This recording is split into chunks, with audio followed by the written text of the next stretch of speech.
President Donald Trump delivered his first address to Congress since returning to power. And by all means, it was a victory lap following a consequential first 43 days in office. The speech lasted an hour and 40 minutes, and we know there was a lot of information shared. And so, with his insight into American politics and to help us break down key messages from the speech, joining me today is Dr. Larry Sabato, the founder, director of the University of Virginia Center for Politics. Good to be with you today. Thank you. First of all, I just wanted to get your reaction to the president's speech. How would you assess the tone, the style of Trump's address? I think Trump is too old to change. He's always divisive, and he certainly was last night. He had so many barbed pieces of the speech. It's hard to pick out one or two or three. And there was the usual percentage of misrepresentation and lies, but people expect that. Who was watching the speech? Well, we have two snap polls that tell us very clearly that this was a speech watched by Trump's base, by Republicans. They're inclined to believe anything he says. They swallowed whole whatever he brought up in the speech. I don't think it changed his approval ratings at all because he already has 90+% approval with Republicans and nearly 100% with the MAGA base. But he's made a choice. That's what his presidency is going to be about, just as the first term was, keeping the base happy. So the speech, as you touched on, was extremely partisan, right? He essentially dismissed Democrats, referred to them as, quote, these people, quote, radical left lunatics. Now, you had tweeted next year at State of the Union, Democrats should consider boycotting as a group. Can you expand on that?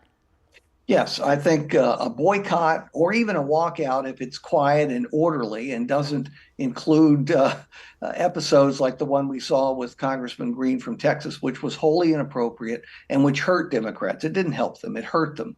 I think a quiet walkout or simply a pure boycott would be appropriate because really the speech is not for them. It's perfectly obvious that President Trump has no intentions of working with Democrats. He has no intention of meeting them in the middle. He just wants to keep the Republican majority in his House, in his Senate, and really for his presidency happy. And that was his objective, and he achieved it. I have to get your take on Elon Musk being in the guest box. I'm curious, as someone who has been submerged in politics and been an expert in, political analysis for your entire career, what was your take on that? Well, I think he gets along with Trump so well because he's as outrageous as Trump is. They are a perfect match for one another. And of course, people always say, why does Trump keep him around? He upstages Trump. And there are 288 million reasons. An all-time high for contribution from any one person to a party and a candidate for president. That's what Musk gave, 288 million to Trump. And Trump isn't going to cut that off anytime soon. He's got big plans for Musk's money in the midterm elections of 2026.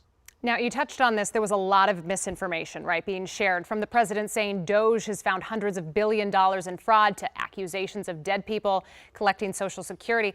I'm just kind of curious, does it feel like the tolerance among the Republican Party for this kind of rhetoric, not only is it growing, but it's just wildly unchecked in contrast to the first administration?